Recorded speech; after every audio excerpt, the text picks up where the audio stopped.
ओंकारं बिंदु संयुक्तं नित्यं ध्यायन्ति योगिनः कामदं मोक्षदं चैव ओंकाराय नमो नमः। नमः समेसाराय स्वानभुक्ताचकाशते भावाय भावाय सर्वभवन्तरक्षिदे वन्दे सर्वसिद्धे ध्रुवम् अचलमणोभं गन्धपते तां समयपापुरमिनमो शुद्ध केवली भंडम निज स्वरूप को परम रस जाने करो अपार बंदो परमानंद समय सारयता कुंद कुंद मुनि चंद वर अमृत चंद मुनि आत्म रति बंदों पर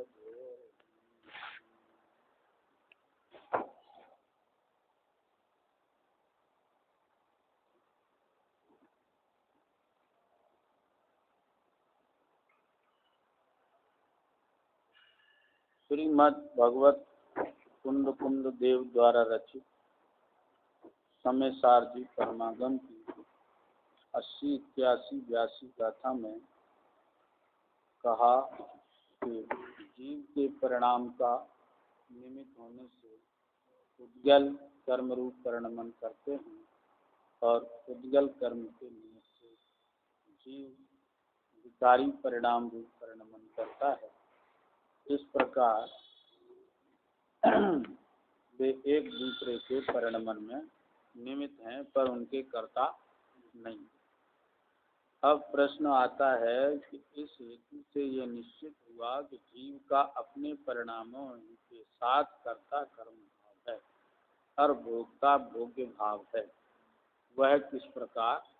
83वीं गाथा में आचार्य भगवंत कहते हैं ऋक्षयणस्य एवं आदा अपाड़मेव हि करेहि वेद यदि पुरोतम चेव जाड़ अत्तादो अत्ताड़म आत्मा करे निज को ही यह मंतव्य निश्चय न का और भोगता निज को ही आत्मा शिष्यों तू जानना। हे शिष्य, निश्चय न का यह मत है कि आत्मा स्वयं ही को करता है और स्वयं ही को वेदता है, भोगता है, ऐसा तुम जानो। शिष्य को संबोधन करके आचार्य भगवंत कहते हैं कि निश्चय न का यह मत है। निश्चय न का मत है, इसका मतलब क्या है? हाँ, सत्यार्थ सो निश्चय कारण सो व्यवहार, ऐसा अच्छा डाला। टोडरमल जी साहब ने कहा है कि सत्यार्थ स्वरूप जैसा है वैसा निरूपण करे सुनिश्चय और किसी को किसी में मिलाकर निरूपण करे तो यहाँ निश्चय न का मत है, माने वास्तव में सर्वज्ञ का मत है। क्या? आत्मा स्वयं ही को करता है और स्वयं ही को वेदता है, भोगता है, ऐसा तुम जानो। क्या समझ? आत्मा स्वयं ही को करता है, माने उद्गल द्रव्य के नोकर्म शरीर का संयोग का कर्ता आत्मा नहीं। स्त्री पुत्र भाई माँ बाप इनका कर्ता जीव नहीं, शरीर का कर्ता जीव नहीं, 8 प्रकार के कर्मों का कर्ता जीव नहीं। क्या समझ? जीव स्वयं को ही करता है, माने अपने ही परिणामों को करता है और अपने ही परिणामों को भोगता है। क्या समझना? रोग आदि को नहीं भोगता, दरिद्रता को नहीं भोगता, सबलता को नहीं भोगता, निर्बलता को नहीं भोगता, क्या समझ में, विषयों को नहीं भोगता, तो जीव का विभाव निमित्त है। उद्गल द्रव्य स्वयं कर्म रूप परिणमन करता है, जीव कर्म रूप परिणमन नहीं करता। जीव का भाव निमित्त है, क्या समझ में, नहीं करे तो करके देख लो, मतलब भाव मत करो, 1 मिनट के लिए रोक लो, हैं? तो भाव ही तो करे हैं, तो वही तो कह रही है गाथा। गाथा यही तो कह रही है कि जीव आत्मा अपने परिणाम का स्वयं करता है, क्या समझ, शरीर का करता नहीं, माँ बाप स्त्री पुरुष का करता नहीं, नगर गांव का करता नहीं, समाज का करता नहीं, क्या समझ में, प्रतिष्ठान का करता नहीं, लाभ हानि का करता नहीं, व्यापार धंधे का करता नहीं, ब्याह शादियों का करता नहीं, सबका मान बैठा है अपने को करता है। ऐसे ही ज्ञानावरण, दर्शनावरण, मोहिनी, अंतराय, आयु, नाम, गोत्र, वेदनी 8 प्रकार के कर्म हैं, इनको आत्मा नहीं करता, क्या समझना है, किसको करता है, अपने परिणामों को करता है, क्या समझना है, अपने परिणामों को करता है। परिणाम 2 प्रकार के, विकारी और अविकारी, क्या समझना, विकारी परिणाम का करता स्वयं आत्मा, और अविकारी निर्मल परिणामों का करता स्वयं आत्मा, पुण्य पाप के परिणामों का करता आत्मा, समझना, अपने परिणामों का करता है। यह कथन निश्चय नय का है, किसका है, निश्चय नय का कथन है कि आत्मा अपने परिणामों को करता है और स्वयं ही अपने परिणामों को भोगता है, समझ में आया?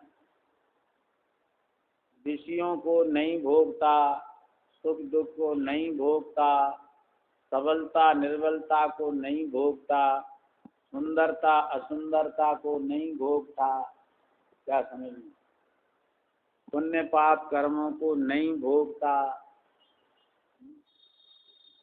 ऐसा आत्मा का स्वभाव है।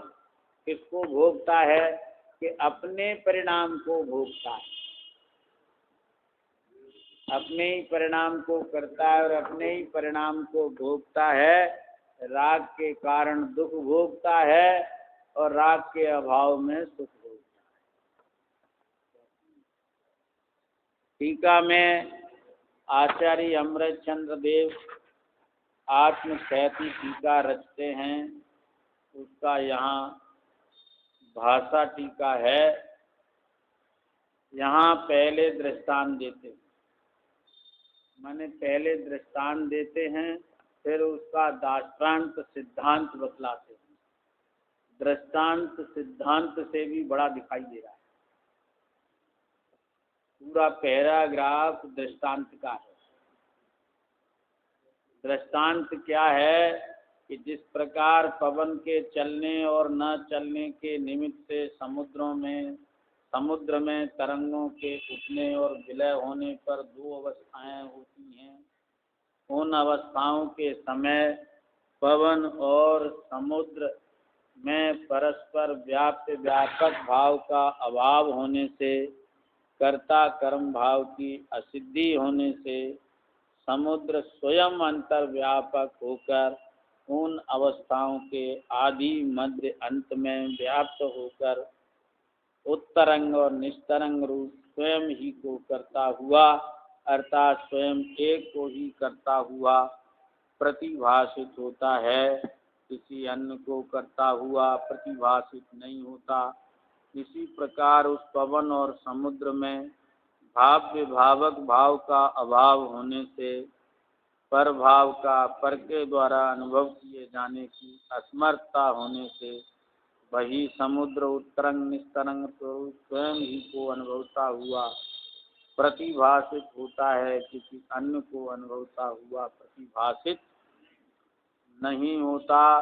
उसी प्रकार ये दाष्टान्त सिद्धांत है। उद्गल कर्म के उदय के होने और नहीं होने के निमित्त से जीव की संसारी और मुक्त दो अवस्थाएं होती हैं। वहाँ उद्गल कर्म और जीव में व्याप्य व्यापक भाव के अभाव से कर्ता कर्म करने की असिद्धि है। इसलिए जीव स्वयं अंतर्व्यापक होकर आदि मध्य अंत में संसारी और मुक्त अवस्था में व्याप्त होकर आत्मा को संसारी मुक्त रूप करता है। करता हुआ अपने को ही करता हुआ तो प्रतिभाषित हो, अन्य को करता हुआ प्रतिभाषित नहीं हो।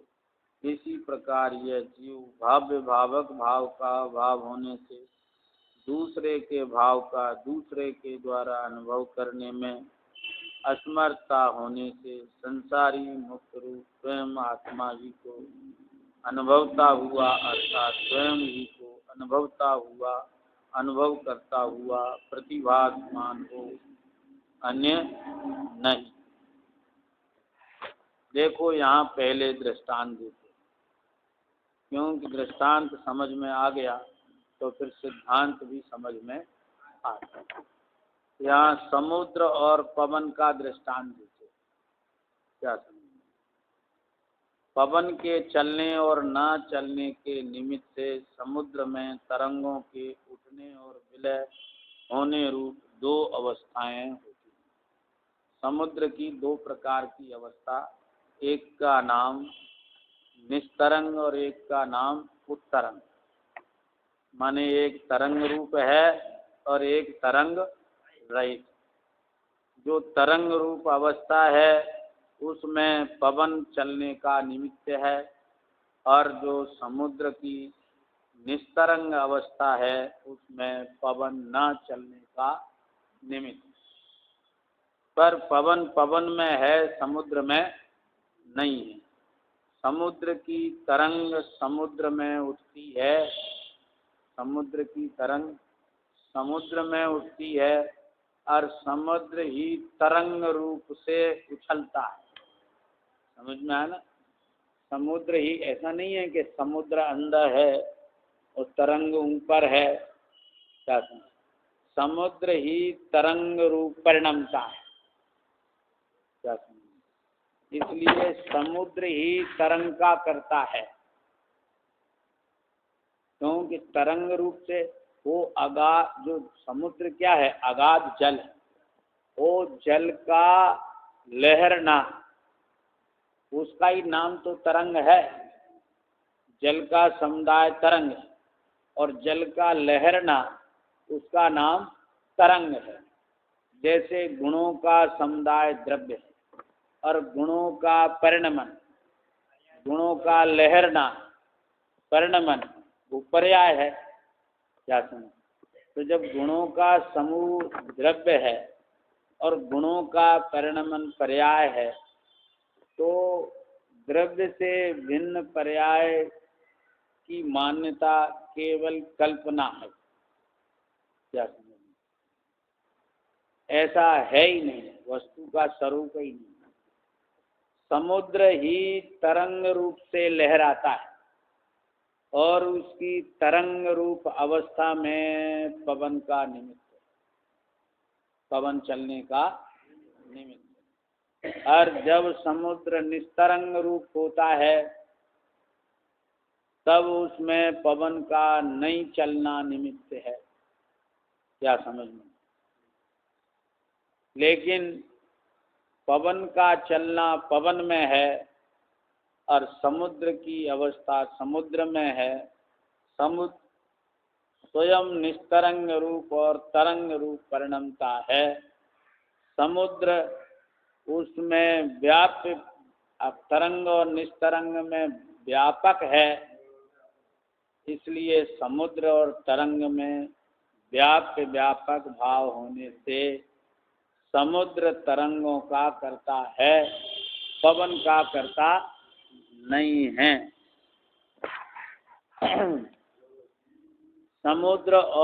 समुद्र में और पवन में व्याप्य व्यापक भाव का अभाव है। समुद्र में पवन व्यापक नहीं होती और पवन समुद्र का व्याप्य नहीं है। इस प्रकार परस्पर व्याप्य व्यापक भाव का अभाव है, इसलिए कर्ता कर्म भाव की असिद्धि है। क्या है? कर्ता कर्म भाव की असिद्धि है। किसमें? समुद्र में और पवन में। उसी प्रकार उद्गल कर्म के उदय के होने और नहीं होने के निमित्त से जीव की संसारी और मुक्त दो अवस्थाएं होती हैं। क्या समझ?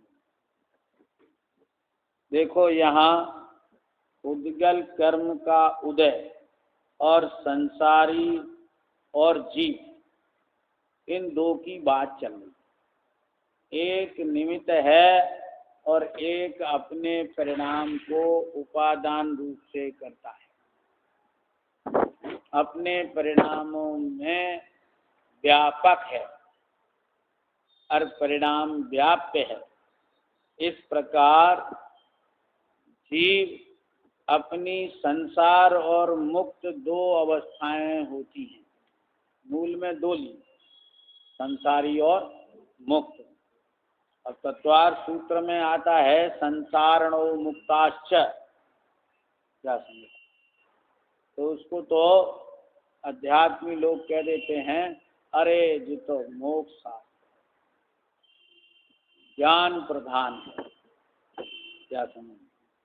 संसार में भी जीव दो प्रकार का है, संसारी और मुक्त।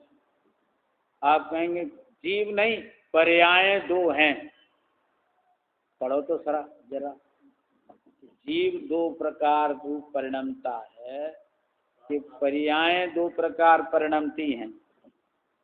जीव की संसारी और मुक्त दो अवस्थाएं होती हैं।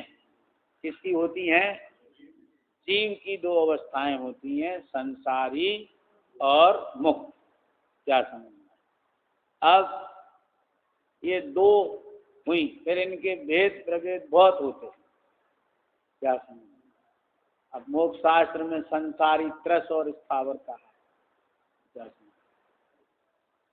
तो वो त्रस स्थावर तो शरीर है, लेकिन आत्मा के जो परिणाम हैं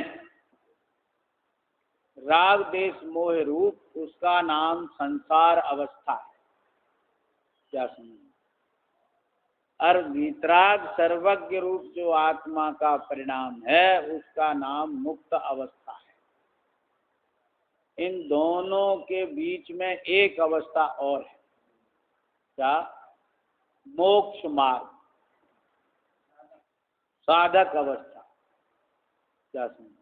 एक संसार अवस्था, एक साधक अवस्था और एक मुक्त अवस्था।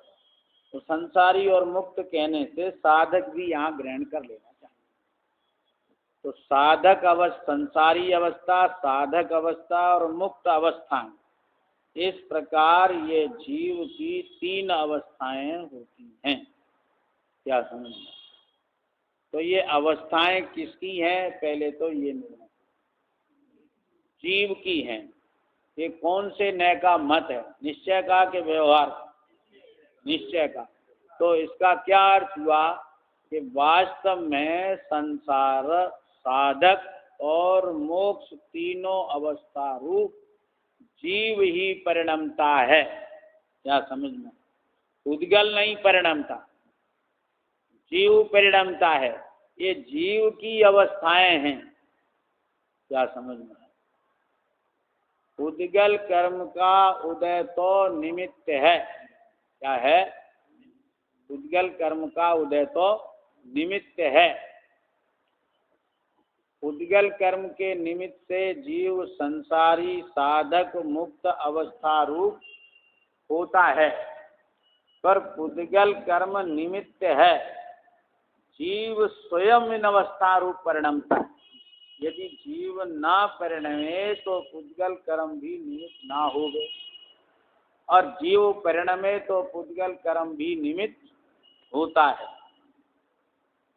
यहाँ पुद्गल कर्म और जीव में व्याप्य व्यापक भाव के अभाव से कर्ता कर्म पने की असिद्धि है। क्या समझ में? पुद्गल कर्म और जीव में व्याप्य व्यापक भाव नहीं है। क्या समझ में? जीव कर्म में व्याप्त नहीं होता। क्या समझ? कर्म जीव में व्याप्त नहीं होते, इसलिए जीव पुद्गल कर्म का कर्ता नहीं है, और उद्गल कर्म जीव का कर्ता नहीं है। उद्गल कर्म जीव को विकारी नहीं बनाता। क्या समझ में? यदि उद्गल कर्म ही जीव को विकारी बना दे तो फिर जीव कभी मुक्त नहीं हो सकता। क्या समझ में? क्योंकि उद्गल कर्म के उदय से जीव विकारी होवे, और जीव के विकार से उद्गल कर्म का बंद होवे, तो फिर इस संसार का अंत कब आए? क्या समझ? और उद्गल कर्म ही यदि उसका कर्ता हो तो फिर जीव को उपदेश देने की, ग्रहण करने की कोई आवश्यकता नहीं है, क्योंकि फिर तो जो कुछ होगा वो कर्मानुसार होगा। तो फिर जीव की पराधीनता हो गई, और पराधीनता में धर्म नहीं होता, स्वाधीनता में धर्म। तो जीव अपने परिणामों का करता है और पुद्गल अपने परिणामों का करता है। एक दूसरे के परिणाम में एक दूसरे निमित्त होते हैं, पर एक द्रव्य दूसरे रूप परिणमता नहीं। जीव पुद्गल कर्म का करता नहीं और पुद्गल कर्म जीव का करता नहीं है। इस प्रकार पुद्गल कर्म और जीव में व्याप्त व्यापक भाव का अभाव होने से कर्ता कर्म पने की असिद्धि। अब फिर समुद्र के दृष्टांत का आगे विचार करते हैं। समुद्र स्वयं अंतर्व्यापक होकर, क्या समझ? अब आप देख लेना कहाँ से हम ले रहे हैं। समुद्र स्वयं अंतर्व्यापक होकर उन अवस्थाओं को आदि मध्य अंत में व्याप्त होकर उत्तरंग और निस्तरंग रूप स्वयं ही को करता हुआ, स्वयं एक ही को करता हुआ प्रतिभाषित होता है, किसी अन्य को करता हुआ प्रतिभाषित नहीं होता। क्या समझ? समुद्र स्वयं अंतर्व्यापक होकर, समुद्र स्वयं अंतर्व्यापक है। किसमें अंतर्व्यापक है? कि उत्तरंग और निस्तरंग अवस्था में। क्या समझ? और उन अवस्था में कब से व्याप्त है? आदि में भी, मध्य में भी और अंत में। भूतकाल में भी यह समुद्र अपनी उत्तरंग अथवा निस्तरंग अवस्था में व्याप्त था। मध्य में भी उत्तरंग निस्तरंग अवस्था में व्याप्त है, और अंत में आगे भी उत्तरंग और निस्तरंग अवस्था में व्याप्त होगा। इस प्रकार स्वयं एक ही को करता हुआ, एक ही को करता हुआ माने उत्तरंग अथवा निस्तरंग। अब जिस समय उत्तरंग रूप है उस समय निस्तरंग रूप नहीं है, जिस समय निस्तरंग रूप है उस समय उत्तरंग रूप नहीं है। तो एक ही को करता हुआ माने एक ही अवस्था को करता हुआ प्रतिभाषित होता है, ज्ञात होता है, दिखाई देता है, किसी अन्य को करता हुआ प्रतिभाषित नहीं होता। माने समुद्र पवन को कुछ भी करता नहीं है। क्या समझ? तरंगों का उठना उत्तरंग और तरंग नहीं उठना उसका नाम निस्तरंग है। तो समुद्र की अवस्थाएं हैं, इसी प्रकार जीव की अवस्था बदलाते हैं। माने भूतकाल में भी समुद्र उनमें व्याप्त था, वर्तमान में भी व्याप्त है, आगे भी व्याप्त रहेगा। उसमें उत्तरंग निस्तरंग अवस्था में कोई दूसरा व्याप्त हुआ नहीं था, है नहीं, होगा भी नहीं, हो सकता भी नहीं। क्या समझ? नहीं होती। इसी प्रकार यहाँ पुद्गल कर्म वो इसी प्रकार जीव स्वयं अंतर्व्यापक होकर, जीव स्वयं अंतर्व्यापक होकर आदि मध्य अंत में संसारी और मुक्त अवस्था में व्याप्त होकर आत्मा को संसारी मुक्त रूप करता हुआ अपने को ही करता हुआ प्रतिभाषित होता है, अन्य को करता हुआ प्रतिभाषित नहीं हो। क्या समझ? सिद्धांत बतलाते हैं पुद्गल कर्म और जीव, वो जीव और पुद्गल कर्म दो हैं यहाँ, लेकिन जीव स्वयं अंतर्व्यापक होता है। किसमें? कर्म में नहीं, इसमें अंतर्व्यापक होकर संसारी साधक मुक्त अवस्था में आदि मध्य अंत में। क्या समझ? भूतकाल में जीव संसार अवस्था में व्यापक अंतर्व्यापक, फिर कोई जीव साधक अवस्था में व्यापक। क्या समझ? अथवा एक जीव की अपेक्षा लो तो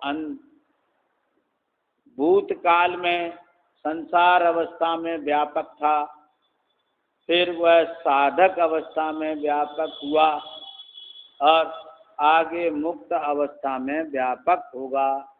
इस प्रकार जीव स्वयं अंतर्व्यापक होकर आदि मध्य अंत में संसारी और साधक मुक्त अवस्था में व्याप्त होकर आत्मा को संसारी मुक्त रूप करता हुआ अपने को ही करता हुआ तो प्रतिभाषित होता है, अन्य को करता हुआ प्रतिभाषित नहीं होता।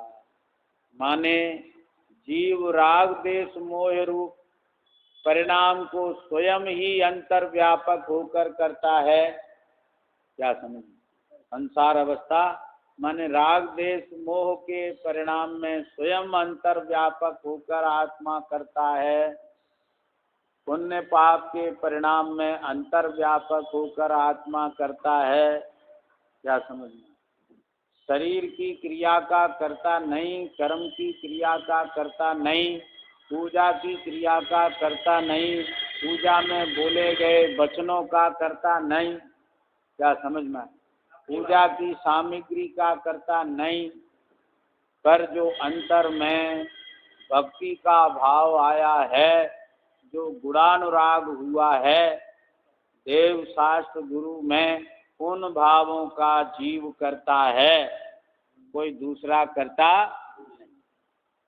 समझ में आना? थाली का नहीं, सामग्री का नहीं, इधर से उधर धरने का नहीं, हाथ जोड़ने का नहीं, मस्तक झुकाने का करता आत्मा नहीं है। स्तुति बोलने का करता आत्मा नहीं है। तो फिर कौन जीव किसका करता है? कि जीव अपने भक्ति के भाव का करता है, हालांकि हाथ जोड़ने के भाव का करता है, हाथ जोड़ने का करता नहीं। समझ में आना? हाथ जोड़ने का भाव अंदर उठा उसका करता है, हाथ जोड़ने का करता नहीं है। मस्तक झुकाने का करता नहीं, मस्तक झुकाने के भाव का करता है। क्या समझ? धोख देने का करता नहीं, धोख देने के भाव का करता है। क्या समझ? कभी ऐसा होता है कि भाव होता है और शरीर का परिणमन नहीं होता, क्योंकि शरीर का करता नहीं है। और कभी शरीर की क्रिया हो रही है और भाव कहीं जा रहे हैं। स्तुति यहाँ बोल रहा है और भाव तो उस भाव का करता है जो भाव उसके अंदर चल रहा है। आत्मा उस अपने भाव का करता है, इन क्रियाओं का करता नहीं है। ज्ञानावरणादि कर्म के उदय का करता नहीं, उनके बंध का करता नहीं, उनके आश्रव का करता नहीं, उनके बंध निर्जरा का करता नहीं, संबर का करता नहीं, पर अपने भावों का करता है। उसका करता है, अपने भावों का करता है। वहाँ जो भी भाव अपने हुए, ज्ञान की विराधना के अथवा आराधना के, क्या समझ, उनका करता है। मिथ्या दर्शन का करता है, मिथ्या दर्शन का नाश करे तो सम्यक दर्शन का करता है। क्या समझ? राग देश के परिणामों का करता है, पुण्य पाप के भावों का करता है, वीतराग भाव का करता है, मोक्ष मार्ग का करता है, दिगंबर दशा का करता नहीं। क्या समझ? वस्त्र सहित गृहस्थ दशा का करता नहीं। काय का करता है कि अंतरंग में जो राग की मनता हुई उसका करता है, राग का अभाव हुआ उसका करता है, पर शरीर का और शरीर के भेष का करता नहीं। दिगंबर दशा का करता माने तो अपने को मिथ्या दर्शन है, तो मिथ्या दर्शन के भाव का करता है, दिगंबर दशा का करता नहीं। दिगंबर दशा जीव की है और मैं साधु और मैं उपसर्ग सहन करता हूँ। मैं साधु और मैं उपसर्ग सहन करता हूँ, ये इस ऐसे मिथ्यात्व भाव का करता जीव है, पर इसका करता जीव नहीं है। क्या समझ? मैं शास्त्र बोलता हूँ, मैं प्रवचन करता हूँ, ऐसे मिथ्यात्व भाव का करता जीव है। क्या समझ? हाँ, बोलने का करता नहीं। आत्मा आज तक बोला नहीं, भगवान ने आत्मा की आवाज नहीं सुनी। लोग कहते आत्मा की आवाज सुनी, अरे आत्मा में आवाज ही नहीं तो कहाँ सुने। सर्वज्ञ परमात्मा ने आत्मा की आवाज नहीं सुनी। क्यों? कि आत्मा बोलता नहीं है, जानता है। अब वो परिणाम, यही काम है उसका। तो आत्मा जानना, देखना, परिणमन करना, ये आत्मा का काम है। बोलना आत्मा का काम नहीं। भाषा वर्गणा बोलती है, आत्मा नहीं बोलता। वो वचन में पुद्गल व्यापक है, आत्मा व्यापक नहीं है। ये जो वचन निकल रहे हैं, इन वचनों में पुद्गल की भाषा वर्गणा अंतर व्यापक है, आत्मा इसमें अंतर व्यापक नहीं है। आत्मा को अंतर व्यापक माने तो मिथ्यात्व भाव का करता ये जीव है। नहीं माने, इनसे भिन्न अपने परिणामों का करता माने तो सम्यक दर्शन इस जीव का परिणाम होता है। क्या समझ? किसी को अच्छा माने तो राग का परिणाम होता है, वो राग के परिणाम का करता है, उस अच्छी क्रिया का करता नहीं है। किसी कार्य को बुरा माने तो उस कार्य का करता नहीं, पर उसको बुरा मानने के भाव रूप मिथ्यात्व का करता है। ऐसी बुरे मानने के भाव रूप जो भाव है वो कसाय भाव है, वो द्वेष है, उसका करता है। क्रोध का करता है, मान का करता है, माया का करता है, लोभ का करता है। और इनका अभाव हो तो क्षमा, मार्दव, आर्जव, धर्म का करता है। क्या समझ? पर इन परिणामों का कर्ता नहीं। आहार लेने का कर्ता नहीं, आहार छोड़ने का कर्ता नहीं। क्या समझ? जीव अपने परिणामों में अंतर्व्यापक है। आदि माने पहले भी व्यापक था, मध्य में भी व्यापक है और अंत में भी व्यापक रहेगा। अपने परिणामों से कभी भी अव्यापकता आत्मा में नहीं होती। क्या समझ में? हाँ, परिणामों में अंतर्व्यापक रहता है हमेशा, कभी भी अव्यापक नहीं होता,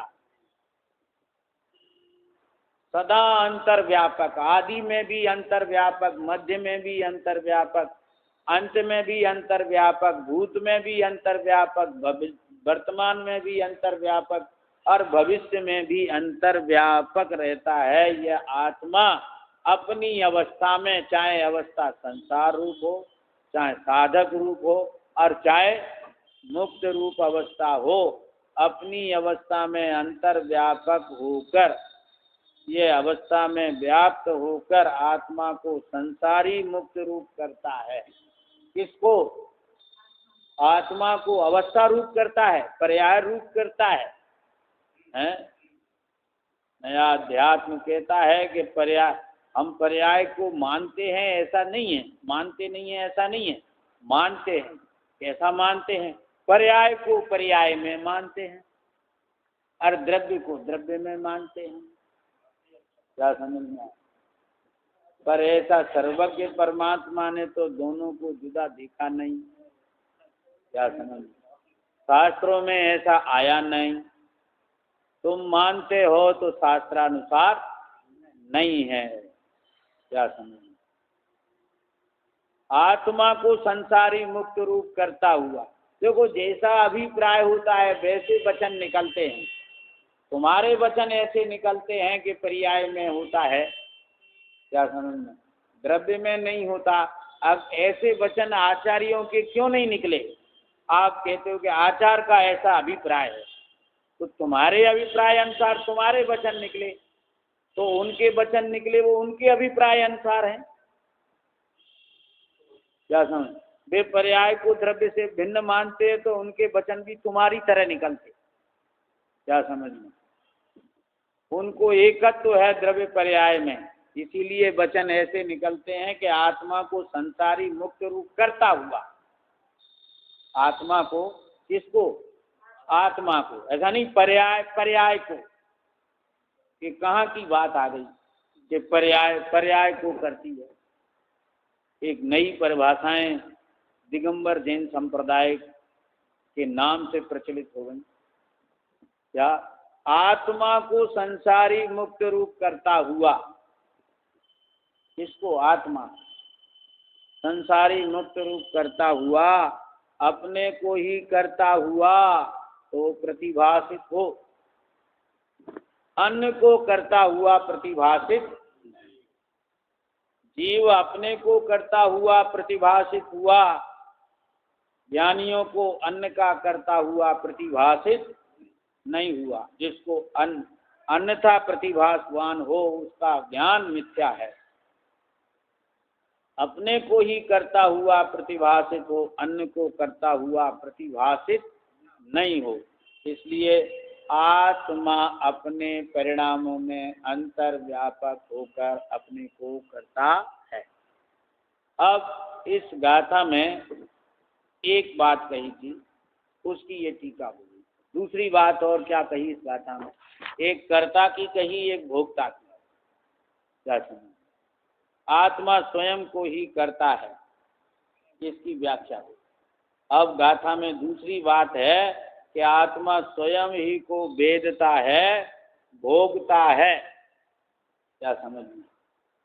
पहले इसका दृष्टांत पढ़ते हैं। जिस प्रकार कर्ता उसी प्रकार उस पवन और समुद्र में भाव्य भावक भाव का अभाव होने से परभाव का पर के द्वारा अनुभव किए जाने की असमर्थता होने से वही समुद्र उत्तरंग निस्तरंग रूप स्वयं ही को अनुभवता हुआ प्रतिभाषित होता है, किसी अन्य को अनुभवता हुआ प्रतिभाषित नहीं होता।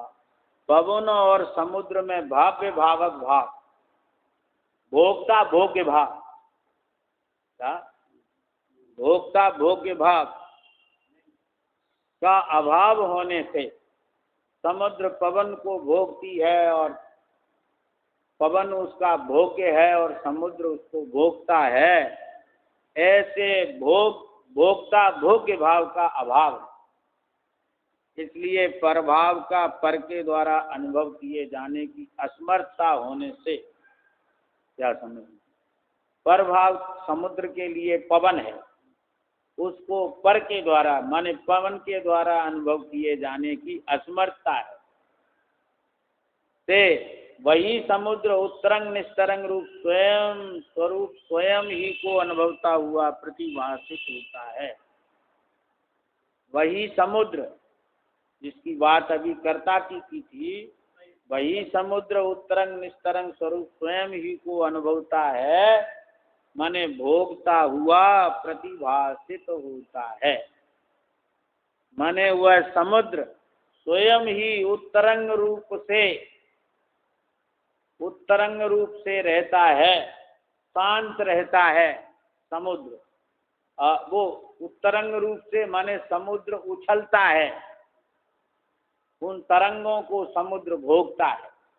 निस्तरंग रूप, कभी समुद्र शांत भाव से भोगता है, निस्तरंग रूप होकर स्वयं ही को अनुभवता हुआ प्रतिभासित होता है। किसी अन्य को माने पवन को अनुभवता हुआ प्रतिभासित नहीं होता। ज्ञानियों ने समुद्र पवन को भोगता है ऐसा प्रतिभासित ज्ञानी को नहीं हुआ। अब सिद्धांत सुनो। इसी प्रकार यही जीव भाव्य भावक भाव का अभाव होने से दूसरे के भाव का दूसरे के द्वारा अनुभव करने में असमर्थता होने से संसारी मुक्त रूप स्वयं आत्मा ही को अनुभवता हुआ अर्थात स्वयं को अनुभव करता हुआ प्रतिभासमान हो, अन्य नहीं। कहते जीव भाव्य भावक भाव का अभाव होने से, क्या समझना, दूसरे का भाव का दूसरे के द्वारा अनुभव करने से असमर्थता है। दूसरे के भाव को भोगने की आत्मा में असमर्थता है। आत्मा और विषयों में भोक्ता भोग्य भाव नहीं है। क्या समझना, आत्मा ने आज तक स्पर्शन इंद्री के विषय भोगे नहीं, रसना इंद्री के रसों को चखा नहीं। क्या समझना है, चक्षु इंद्री के विषय को रूप को देखकर मस्त हुआ नहीं है, कर्ण इंद्री के विषय रूप शब्द को भोगा नहीं। आत्मा ने 49वीं गाथा समय सार की इन बातों को स्पष्ट करती। क्या समझना, पांचों इंद्री के विषयों को जीव ने आज तक भोगा नहीं। शास्त्रों में तो लिखा है, चरणान योग के ग्रंथों में तो लिखा है। क्या समझना, तो व्यवहार से लिखा है, व्यवहार से लिखा है तो झूठा है, झूठा है कि एक अपेक्षा से झूठा है और एक अपेक्षा से साचा।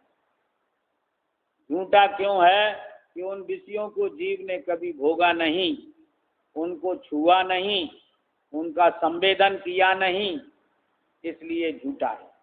और साचा कैसे है कि वैसे भाव इस जीव ने किए हैं। क्या है, जीव ने वैसे भाव किए हैं।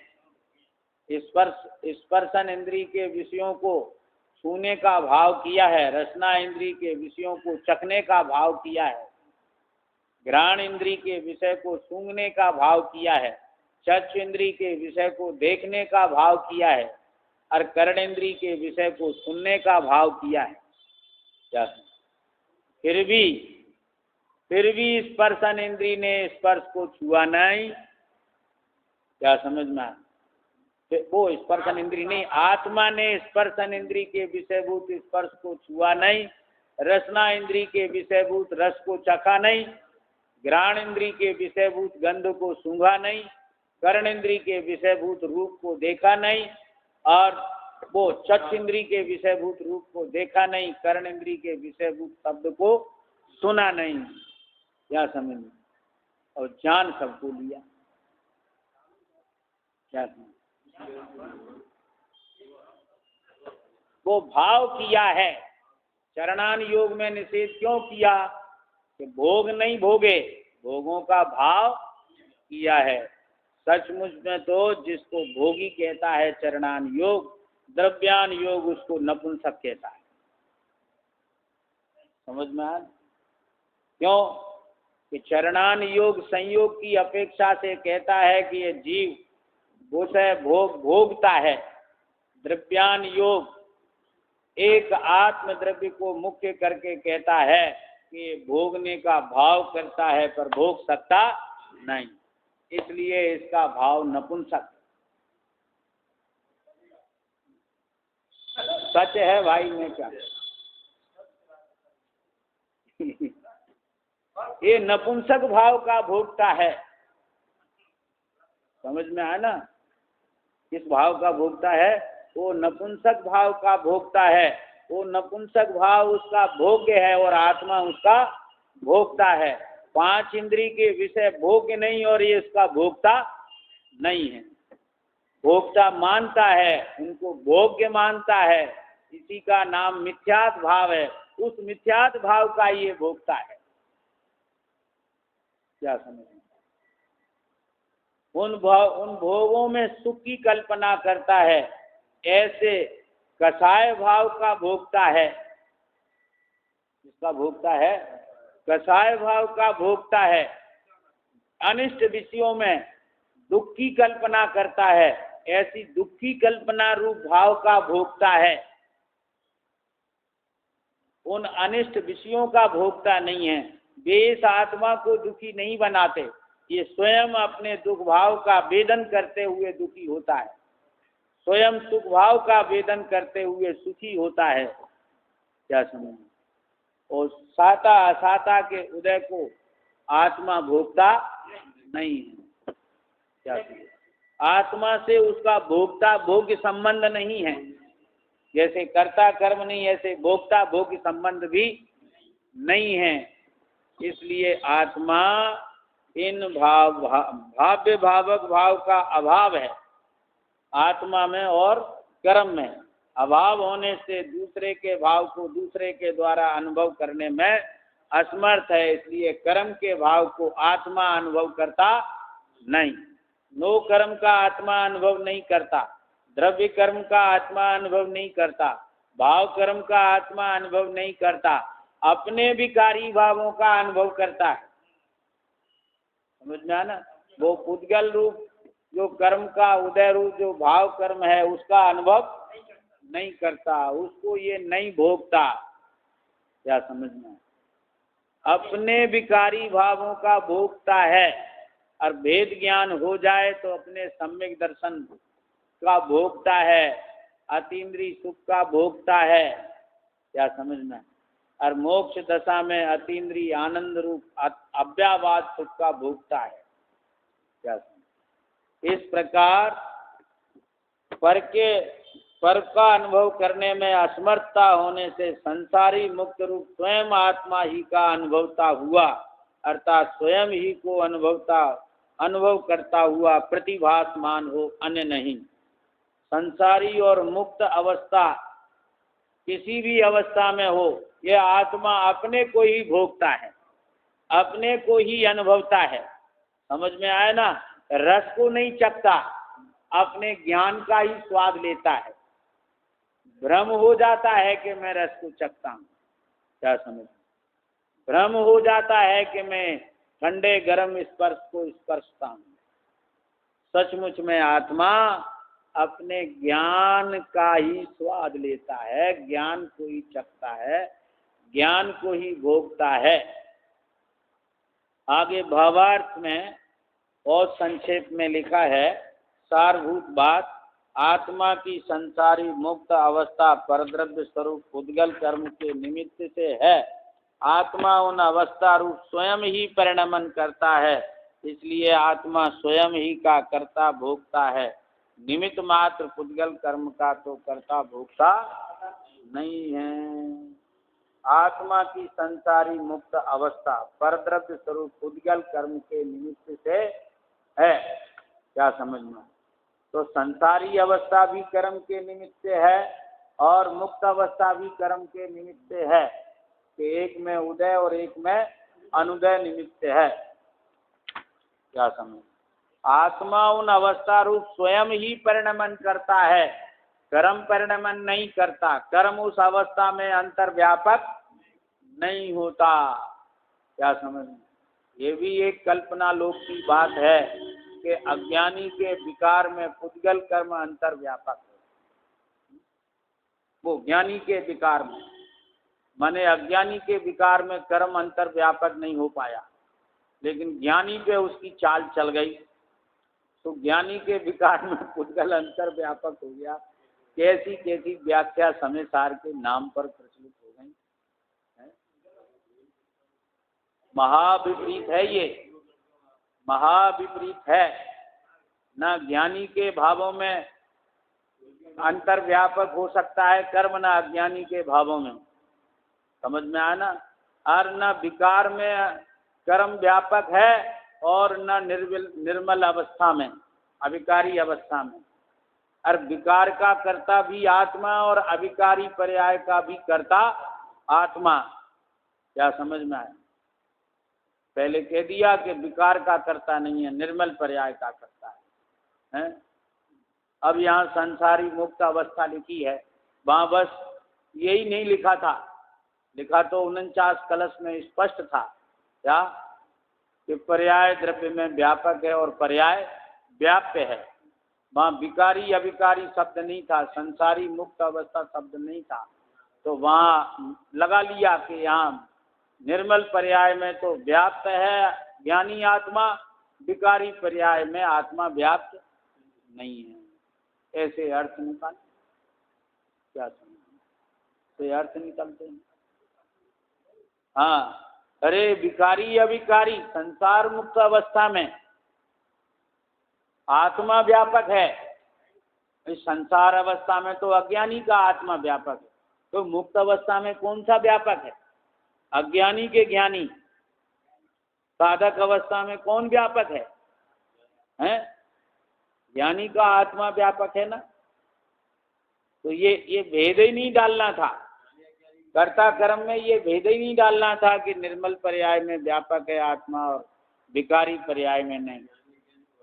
हाँ हाँ, आत्मा परद्रव्य स्वरूप पुद्गल कर्म के निमित्त आत्मा उन अवस्था रूप स्वयं ही परिणमन करता है, स्वयं स्वयं परिणमन करता है। क्या? इसलिए आत्मा स्वयं ही का कर्ता भोगता है।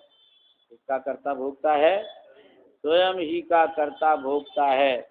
निमित्त मात्र पुद्गल का कर्ता भोगता नहीं है। निमित्त के साथ मात्र शब्द आता है, ये उसके कर्तत्व का निषेध करता है।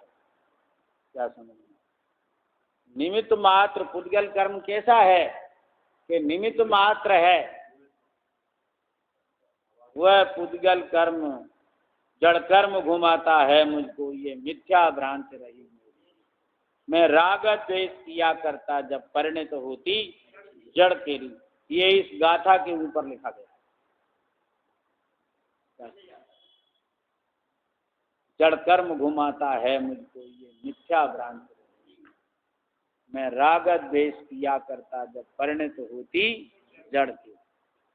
क्या समझ? अपना अपने अपने परिणाम को, आत्मा अपने परिणाम का करता है, पुद्गल कर्म का कर्ता भोक्ता नहीं है।